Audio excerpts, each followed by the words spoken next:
প্রিয় বন্ধুরা, আসসালামু আলাইকুম। আমি শাহজাহান শিকদার আবারও চলে আসলাম আপনাদের সামনে নতুন একটা খবর নিয়ে। প্রিয় সাকিবিয়ানরা, আপনারা যারা আমার ভিডিওগুলো দেখেন তাদের সবাইকে ধন্যবাদ। আশা করি বেশি, বেশি আমাকে সাপোর্ট দিবেন, তাহলে আমি শাহজাহান শিকদার আবার নতুন, নতুন ভিডিও সাকিব খানের নতুন, নতুন খবর নিয়ে আপনাদের সামনে উপস্থিত হতে পারবো। তা প্রিয় সাকিবিয়ানরা, প্রিয় বন্ধুরা, আজকে আমি যে বিষয়টা নিয়ে কথা বলবো সেটা হলো, আজকে আমি থাম্বনেলটা দিয়েছি, আমি ভাইরাল হতে চাই। আসলেই প্রিয় বন্ধুরা, গত কয়েক বছর ধরেই খেয়াল করছি, বিশেষ করে আমাদের এই যে সাকিবিয়ানরা, আমাদের সুপারস্টার, আমাদের সাকিব খানের বিশাল একটা ফ্যান ফলোয়ার সারা বাংলাদেশ না, সারা পৃথিবীব্যাপী বাংলাদেশী ভাষাভাষী মানে বাংলা ভাষাভাষীর যত মানুষ আছে, তাদের মধ্যে সাকিবিয়ানদের সাকিব খানের একটা ফ্যান ফলোয়ার আছে যাদেরকে আমরা সবাই সাকিবিয়ান বলে ডাকি, এবং আমিও সেই সাকিবিয়ান নামে নিজেকে পরিচয় দিতে গর্ববোধ করি।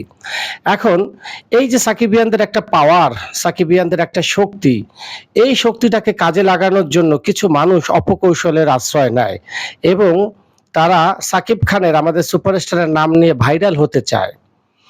বিষয়টা গত কয়েক বছর যাবৎ চলছে এবং আপনারা হয়তো প্রিয় বন্ধুরা খেয়াল করে দেখবেন যে কিছুদিন পরপরই আমাদের ভাইজানের সাবেক ২ স্ত্রী, তারা কিন্তু কারণে অকারণে বিভিন্ন সময়ে আমাদের সুপারস্টারকে উদ্দেশ্য করে বিভিন্ন ধরনের মন্তব্য করেন। আমাদের ভাইজানকে উদ্দেশ্য করে বিভিন্ন ধরনের কথা বলেন। আসলে তারা লাইমলাইটে আসতে চান। দেখবেন এটা আমাদের আম সাবেক আমাদের ভাবি অপু বিশ্বাসের বেলায়ও এটা হয়েছে। আবার আরেকজন সাবেক ভাবি আমাদের ভাইজানের ওয়াইফ ছিলেন। তিনি তিনি সেই শবনম বুবলী ম্যাডাম, শবনম বুবলী ভাবি, তিনিও কিন্তু আমি আসলে ভাবি বলে সম্বোধন করছি যেহেতু তারা আমাদের সুপারস্টারের ওয়াইফ ছিলেন সেই কারণে। আমাদের সুপারস্টার সাকিব খানের ওয়াইফ ছিলেন সেই কারণে আমি তাদেরকে ভাবি বলে উল্লেখ করছি। আসলে তাদেরকে ম্যাডাম বলতে হয় যেহেতু তারা এখন আর আমাদের ভাবি নেই। এই ২ ম্যাডাম এই ২ অভিনেত্রী কিন্তু কারণে অকারণে কিন্তু কিছুদিন পর, পর আমাদের ভাইজানের নাম মুখে নিয়ে তাকে নিয়ে স্টেটমেন্ট দিয়ে আসলে আলোচনায় থাকতে চান। এটা বেশিরভাগ ক্ষেত্রে আপনি দেখবেন যে তাদের কোনো সিনেমা রিলিজ হলে সেইসব সিনেমার পাবলিসিটি করতে গেলে তারা কিন্তু আমাদের ভাইজানের নাম নিয়ে আসে। কোনো প্রাসঙ্গিক নাই, তারপরে তারা নিয়ে আসেন। অপ্রাসঙ্গিকভাবে এই নামগুলো তারা সাকিব খানের নামগুলো উদ্দেশ্য করেন শুধুমাত্র ভাইরাল হওয়ার জন্য।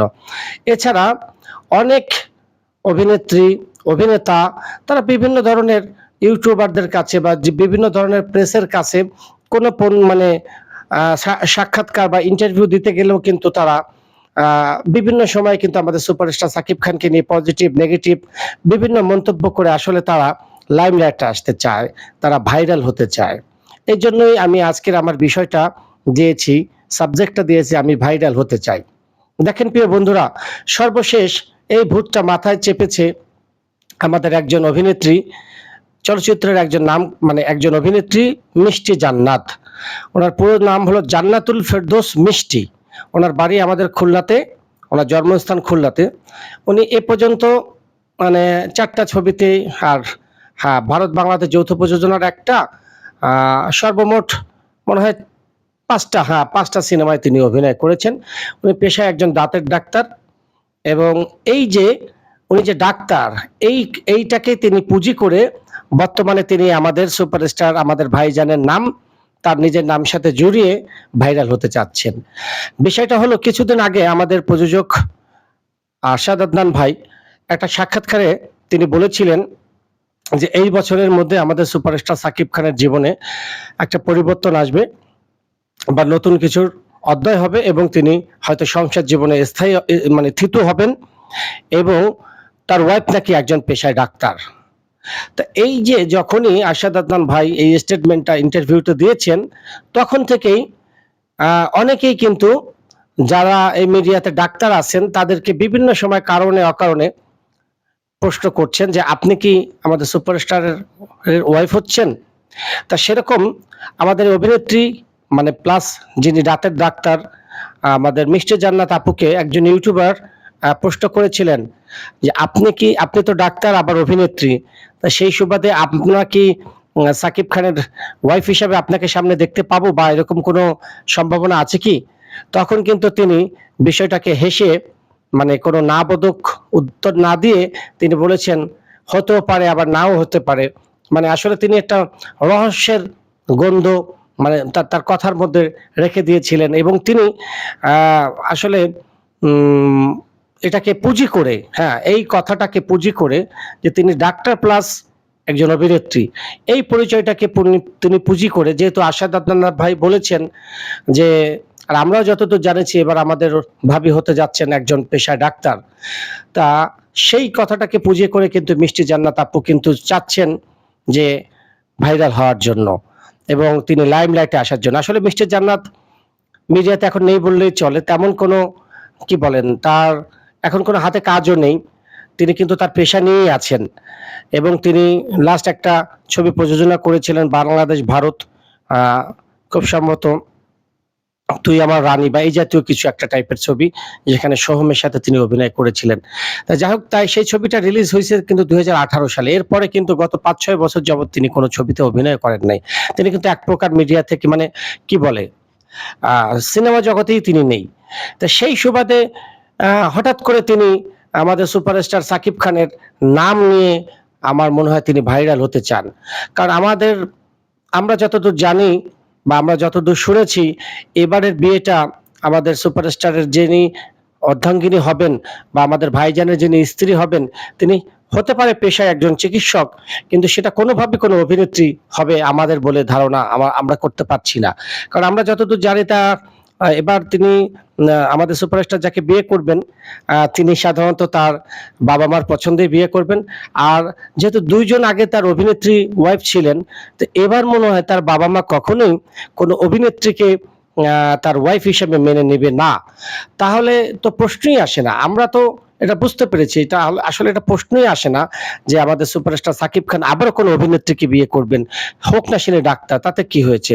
এখন যে মিষ্টি জান্নাত আপু, ইনি যে মানে বিভিন্ন সময় টক শোতে যেয়ে এবং দেখেন এই বিষয়টা নিয়ে কিন্তু উপস্থাপক জয়ের সাথে তার কিন্তু মানে কথা কাটাকাটি হচ্ছে এবং জয়কে তিনি মারতে যাচ্ছেন এবং জয় ভাই তার হাতে চুমু খেতে চাইছে। মানে এই যে বিভিন্ন ধরনের টপিক এখন আসতেছে। কিন্তু মূল কথাটা কিন্তু ওই আরশাদ আদনান ভাই ওই কথাটা বলছেন এবং তারপরে ওই যে একজন ইউটিউবার ভাই তাকে প্রশ্ন করছেন মিষ্টি জান্নাত আপুকে। এরপর থেকে এই কথাটা ডালপালা গজিয়ে কিন্তু এখন এইটা একটা বড় কিছুতে রূপান্তর হতে যাচ্ছে এবং মিষ্টি জান্নাত আপু এইটাকেই কিন্তু একটা পুঁজি করতেছেন। তো মূল কথাটা আমি যেটা বলতে চাচ্ছিলাম প্রিয় বন্ধুরা, এটা কিন্তু দেখেন সেই ওই একই কেস। এই যে আগেকার আমাদের অপু বিশ্বাস ম্যাডাম, তারপরে আমাদের আ শবনম বুবলী ম্যাডাম যে পথে হাঁটছেন, তারপর অন্যান্য যারা আর্টিস্টরা কারণে অকারণে আমাদের সুপারস্টারের নাম আ নিয়ে ভাইরাল হওয়ার যে প্রবণতা তাদের মধ্যে ছিল, ঠিক এখনই কিন্তু মানে এই যে মিষ্টি জান্নাত আপুর মানে মাথায় কিন্তু সেই ভূতটা চেপেছে এবং তিনি কিন্তু এখন আমাদের সুপারস্টার মানে সাকিব খানের নাম নিয়ে ভাইরাল হওয়ার চেষ্টায় লিপ্ত আছেন। তা আমি শুধু একটা কথাই বলবো, আ আপনি ভাইরাল হতে চান সেটা কোনো সমস্যা নাই। কিন্তু মিথ্যা প্রচারণাটা না ছড়িয়ে আ যেটা সত্য সেটাই বলে দেন। আমরা যতদূর জানি আপনি আসলে ওয়াইফ হচ্ছেন না। তারপরেও কেন আপনি এরকম মিথ্যার আশ্রয় নিচ্ছেন, এটা আমাদের বোধগম্য না। তাই প্রিয় বন্ধুরা, আজকে আমি মূলত এই বিষয়গুলো নিয়ে আলোচনা করতে চেয়েছিলাম যে সবাই আমাদের ভাইজানের নাম নিয়ে, আমাদের সুপারস্টার সাকিব খানের নাম নিয়ে মিডিয়ায় আলোচনায় আসতে চায় এবং ভাইরাল হতে চায়। সেই বিষয়গুলো আমি খুলে মানে তুলে ধরার চেষ্টা করলাম। যদি আপনারা আমার এই কনটেন্টটি ভালো লেগে থাকে, আপনারা যদি আমার ফেসবুক পেজ থেকে আমার এই কনটেন্টটি দেখে থাকেন, আর আমার ফেসবুক পেজে যদি আপনারা নতুন হয়ে থাকেন, অবশ্যই আমার ফেসবুক পেজটি লাইক দিবেন, ফলো করবেন, পাশে থাকবেন। আর যদি আমার ইউটিউব চ্যানেল থেকে আপনারা আমার এই কনটেন্টটি দেখে থাকেন, আর আপনারা যদি এখনো আমার ইউটিউব চ্যানেল সাবস্ক্রাইব না করে থাকেন, অবশ্যই আপনারা আমার ইউটিউব চ্যানেলটা শাহজাহান শিকদার সাবস্ক্রাইব করবেন, বেশি, বেশি শেয়ার করবেন। আমি শাহজাহান শিকদার আবারও আসবো আপনাদের সামনে আগামীকাল নতুন কোনো খবর নিয়ে। তত সময় পর্যন্ত ভালো থাকুন, প্রিয় সাকিবিয়ানরা সুস্থ থাকুন, এই কামনা করে আজকের মতো বিদায় নিচ্ছি। সবাইকে আল্লাহ হাফেজ।